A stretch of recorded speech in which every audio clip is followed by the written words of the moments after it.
Welcome to Drive the Daf. Clear, structured explanation of the daily daf in 20 minutes. You can even follow in the car.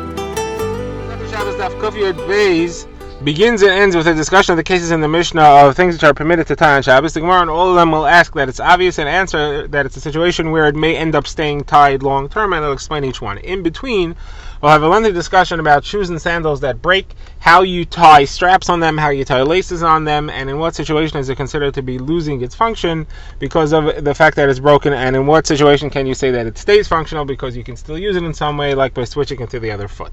The Gemara continues analyzing the Mishnah and first asks two of the objects in the Mishnah which it said are permitted to tie and untie on Shabbos should be obvious because they are clothing items and you need to tie and untie them all the time, so they're obviously not permanent, so why should it be a problem to tie it? And the Gemara asks about the straps of a woman's cloak and the drawstrings of her hairnet, and the Gemara says each of these she obviously removes every night. So the Gemara answers, no, it's a situation where it's loose fitting. The hairnet can be slipped on and off with the string still tied, and the knot and the cloak has two belts, and therefore she could leave one tied all the time. So you may have thought that she would leave one tied permanently and slip it on and off without that. And the Mishnah therefore has to teach you that you are not afraid of that, either because it's not common or because as far as her hairnet, she wouldn't want to mess up her hair by sliding into and out of it. Now the Gemara discusses shoes and sandals, which are also discussed in the Mishnah. Now a shoe is a soft leather item. A sandal is a hard sole with straps connecting it from the top. Now the way the sandals were created was that there were loops on each side, and there was a strap that ran between the loops. Now sometimes those loops would rip and tear. Those loops themselves had to be tied, and the strap had to be tied to the loops. And of course the shoe has to have shoe laces, and it also has to be tied onto the sole. There's a lot of things here that have to be tied on and off. The Gemara asks that I have three brises. One that says that tying shoes and sandals are Nisur D'Oraisa, one says it's Nisur D'Rabbanan, and one says that it's permitted, it's Mutar L'Chatchila. So how do you fit these three together? And the Gemara will answer, we're talking about three different types of knots or ways of wearing the item. So first of all, as far as shoes. So shoes, there are three ways of making knots on shoes. There's the shoemaker, who has to fix the strings, the laces have to be tied onto the shoe itself. That's a permanent knot, that's Asur D'Oraisa. Tying the knot, the shoe onto your foot, so some people wear it loosely. For example, Chachamim, who don't take it off very often because they learn all night, so they keep their shoes on, or because they don't move around a lot, they stay in one spot, so they don't need to have them on tight. Their shoes are loosely tied, but sometimes they do tie them strongly, such as if there's a lot of mud on the floor and they don't want the shoe to fall off. So for them, it's an Issur D'Rabbanan to tie that on Shabbos. And as far as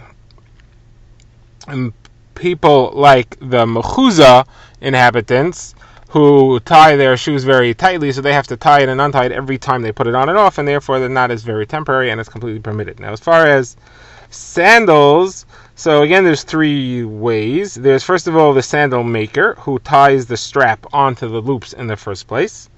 The Gemara calls those the Arabian merchants. So that's an Issur D'Oraisa, that's a permanent knot. Now, the people who tie them on, so some people tie them for a week or for a month or so that's an Issur D'Rabbanan. And the one that is completely mutter is if the sandal is actually shared by two people that are two different sizes. So they will have to constantly readjust and untie the knot so that they can redo the strap. They have to be retied every time. The Gemara has an incident that shows this. The Gemara says that Rav Yehuda, who's the brother of Rav Salah Chasida, had a pair of sandals and he shared it with his son. So sometimes he wore it, sometimes his son. So he went and he asked Abaye, am I allowed to tie these knots and untie them on Shabbos? Now Abaye didn't know that he shared it with his son, so Abaye said it's an Issur D'Oraisa. So he said, what do you mean Issur D'Oraisa? It should be an Issur, it should be completely mutter. Why even D'Oraisa? So Abaye said, why? So he said, because sometimes I wear it and sometimes my son wears it. Abaye says, oh, well in that case, I agree with you that it is mutter and it's not a problem at all. Now, two incidents about straps which break on the sandals. So Rabbi Yirmiyah was walking with Rabbi Avo in a Carmelis. Now the strap broke. Now, when the strap breaks on the sandal, there isn't anything to hold the sole onto your foot, so it's completely useless. So it's two problems. First of all, it's mukta. Second of all, it's carrying. Should you walk with it? So what is he supposed to do? So Rabbi Avo said you should find a reed which is fresh. That way it's animal food and it's not mukta. You should wind it around your foot and around the sandal sole. That way it'll be stuck on and you won't have to worry about it. Second instance is that Abai was walking with Rabbi Yosef and Abai's sandal strap broke. Here the loop that was on the side actually broke, and he asked Rabbi Yosef what to do, and Rabbi Yosef said it's mukta. He said, first of all, it's mukta. Carrying is not a problem because they were in a rishas hayachid. But he said it's mukta. There isn't anything you can do about it. The Gemara wants to know why. So the Gemara says because in the previous case it was out in the open. So if you were to leave it there, it would get lost, and you would lose the value of the sandal. So we had to come up with a solution, and therefore the laws of mukta were more lenient. Here, it was in Rosh Hashanah, it wouldn't get lost, it wouldn't be stolen, and therefore we didn't have to be machmer. He could just leave it there. So that's why he advised him to leave it there. Now, Abaye's shoe sandal, the strap broke on the outside part of the foot. So Abaye was understanding that Rav Yosef was saying to him, it's not fixable. It's not fixable because you're not going to fix that loop on the outside of the shoe because it looks ridiculous. It's on the outside of your foot where everybody sees it, and it looks very pauperish. So you're not going to fix that. Therefore, it's useless and it's mukta. But Abaye said, "What? But why is that a problem? I could just wear it on the other foot, and then what was on the outside will now be on the inside between the feet, and therefore it won't be visible, and it is fixable." Rav Yosef answered, and he said, "The halacha is that you cannot consider a kli or a sandal to be functional by switching it from foot to foot. The fact that you could wear it on the other foot doesn't make it functional. It's still dysfunctional. And I'm going to prove it to you because that's actually a machlokes between the Rabbanan and Rav Yehuda, and Rav Yochanan paskins like Rav Yehuda, whose opinion is that you can't make it functional by switching it from foot to foot. Now we introduce a brisa and Rav Yochanan's comment on it, which will prove this idea. This is Rav Yochanan's source of his halacha, and this brisa will inspire a lengthy discussion about it. So first of all, the brisa says as follows. The brisa is discussing sandal where one of the loops on the sides that holds the strap broke, and the Gemara, the brisa is discussing hilchos tumah. Is it considered to be functional so that it retains its tumah status? Because once it becomes dysfunctional, it's broken, then its tumah goes off. So the brisa has a machlokes between the Rabbanan and Rabbi Yehuda. One thing we know is that everybody agrees that if both sides broke, then it's aser. Then it is not a functional kli anymore, and therefore the tumah is gone. The question is, what if only one side broke? So the Chachamim say that it's still tamei, it's still considered functional, because you could always wear the broken side on the inside of the foot where it's not visible, and then you could fix it. Rabbi Yehuda says, no, you don't say that you could wear it on the wrong foot, so if the outside one broke, it's not fixable, and it remains tahar, the tumah goes off. Now, there you clearly see, Rabbi Yehuda says, that you can't switch the sandal onto a different foot and say, well, it's functional on this foot. So the Gemara says that was referring to hilchos tumah.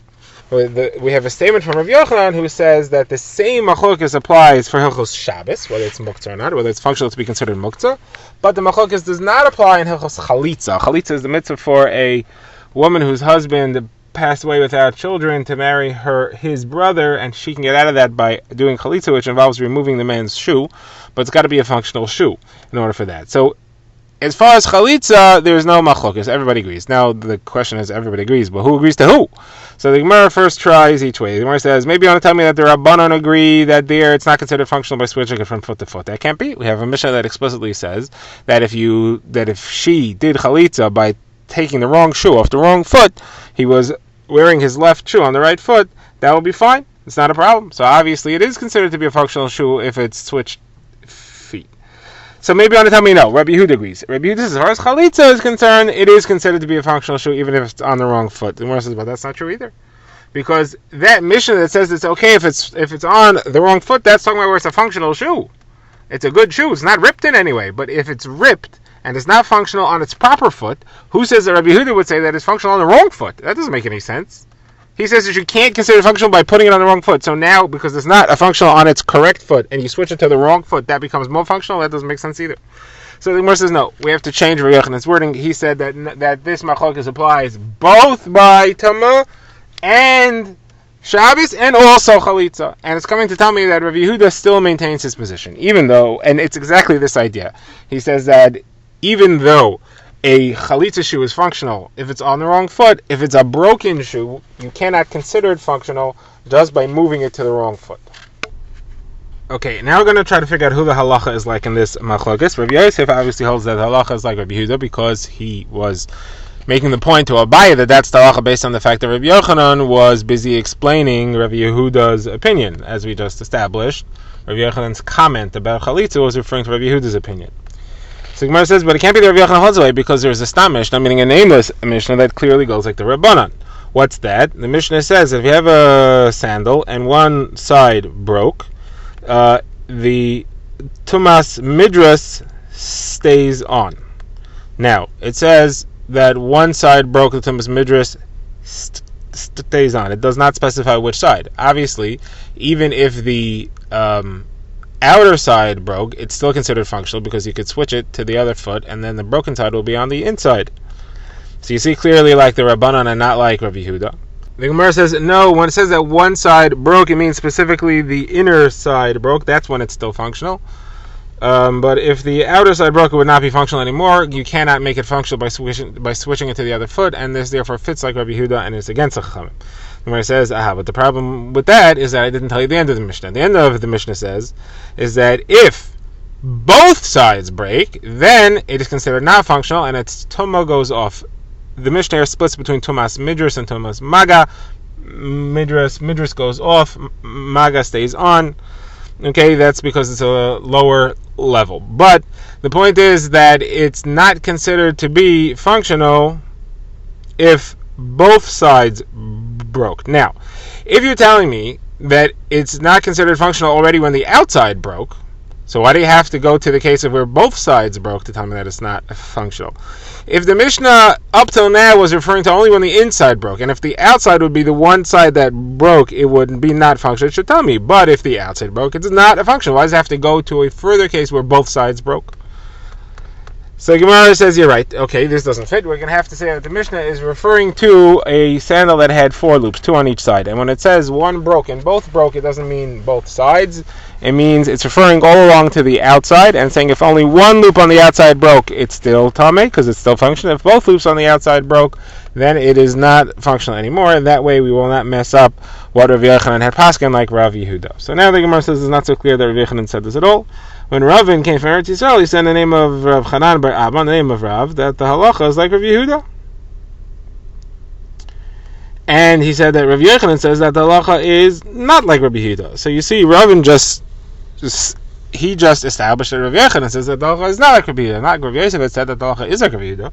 So he says, how can you say that? Rav Yochanan clearly holds like Rav Yehuda because we established that he explains this Mishnah and he expressed his details about Rav Yehuda's opinion. Obviously, he holds that way. So Gemara says, yeah, it's a machlokes what exactly Rav Yochanan holds. The first report was Ula in the name of Rav Yochanan. It was Rabbi Bar Chana and Ula. They say that Rav Yochanan does hold like Rav Yehuda, but Ravin and Rav Chanan say that he does not hold like Rav Yehuda. Now, Chizkiah asks a Shaila, which the Gemara, Rav Yochanan, resolves from that Mishnah we just learned. The Shaila is as follows. You know, the halacha is that if a kli gets a hole in it, if the hole is big enough that the kli is not functional anymore, the tumah goes off the kli. The minimum size is if it's big enough for a pomegranate to fall out. So Chizkiah asks, what if it gets the hole, it has a smaller hole, let's say the size of an olive, and you fix that, you plug it up. Then it gets another hole and you plug that, and another hole and you plug that, and before long you have enough plugged hole that the plugged part is equal to the size of a pomegranate. Is it now considered to have a hole the size of a pomegranate that's plugged, in which case the original tumah comes off, right? Once you have the tumah, you have a hole the size of a rimain, so the tumah comes off, it doesn't go back on if you plug the hole. So over here, the hole was formed piece by piece and was plugged in between, but the plug shouldn't help. So do we say that, or do we say that, no, you only have a tiny hole at a time and each previous hole is fixed? So therefore you never had a hole the size of a pomegranate, you have plugged holes the size of a pomegranate, therefore you don't have a problem, you don't have a hole and the tumah stays on the kli. So in short, the issue is, can a number of fixed breakings, fixed holes, combine, even in their fixed situation, to one large hole. Rav Yochanan said you can figure this out from our Mishnah about the loops that broke on the sides of the sandals, because it says that if a loop broke on one side, it's still functional. Even if you fix it, it's still functional, and the Tumas Midrash stays on. If, however, you fix that side, and then the other side breaks, and then you fix that, now it's not functional anymore. So you see, even though both sides are fixed, the fact that you have two broken fixed loops on both sides, they combine to one broken situation, and therefore it doesn't count anymore. So Rav Yochanan says, what's the reasoning there? The reasoning must be because this is a new sandal. It was broken on both sides and fixed on both sides. That's wonderful that it's fixed now, but it's a new thing. The previous functionality has departed, and a new functionality has been brought by fixing them, even though they were fixed in stages. So the same thing should apply to your kli with a hole in it, where it's plugged up and it's the size of a rimain. It's a new functionality. The old functionality has disappeared because it has a hole in it the size of a pomegranate. The holes combine. It has a new functionality because it's plugged. And therefore, the old tumah should go off, just like here. We should consider it to be a kli with a hole that was fixed where the tumah goes off. Okay. So the Gemara says that Chizki was very excited with this, and he said, "Ooh, this Rabbi Yochanan, he's no human being. He's like a malach." Or according to a different version, he said, "Ooh, this is a great human being. This is a human being." Now the Gemara has another statement which is similar to that. Rav Zera said, if the Rishonim, the old Chachamim, were like malachim, angels, then we are like people. But if they are like people, we are like chamayim, like the donkeys, and not the donkey of Chanina ben Daisa or Pinchas ben Yair. Those are very smart donkeys. They know where to keep certain halachas, as the Gemara relates in Chulin and in Tainus, but we're not like that. Okay, that's the end of this discussion. Now we go back to the list of the Mishnah and the items there which are permitted to tie, and the Gemara is going to continue asking that they are pashut, they are obvious, and it's going to continue explaining that the chiddush is that you may think that they will be left tied. Okay, so the first thing was a flask, which the flaps were tied. Why would I think that would be usher? That should be obviously permitted. The Gemara says the situation is where it has two flaps, and you could leave one tied permanently and still use the other one. So you may think you're not allowed to tie the one or either one because it may end up being left there long term. And the Gemara says, therefore, no, that's not a problem. The next one is a cloth cover on a pot of meat. Why is that a chiddush? What may I think about that? The Gemara says, no, it's referring to a pot where there's a spout, so you can still pour in and out even though there's a cloth on it, and therefore you may think that the cloth is going to stay permanently, but it does not. That's not true. Okay, next, the Mishnah quoted Rabbi Elazar ben Yaakov, who said you're allowed to tie a rope in front of an animal. So the Gemara says, again, what's the chiddush over there? For sure, you have to untie it and retie it all the time. The Gemara says, no, because we're referring to where it has two ropes. You may think I could just leave one rope fixed on permanently and just untie the other one, and then Rabbi Elazar ben Yaakov therefore says that is not a concern. Okay. Now Rav Yosef said the name of Yehuda, the name of Shmuel. Allah is like Rabbi Elazar ben Yaakov. And now we have an exchange we've had before. Abaye says with Allah, do you mean Allah is like Rabbi Elazar ben Yaakov? Nobody argues. Where do you see anybody who argues on that? So Rav Yosef said, okay, so I told you something new. What's the problem? What do you care if somebody argues or not? So Abaye said, what does this mean? You're saying something which I don't need to know. That's like teaching me a song. I don't need to know. Drive the Daf is a project of the Grand Woodlands Shul and is presented by Rabbi Yitzchak Landa. Find us on YouTube or subscribe to daily emails by emailing drivethedaf@gmail.com.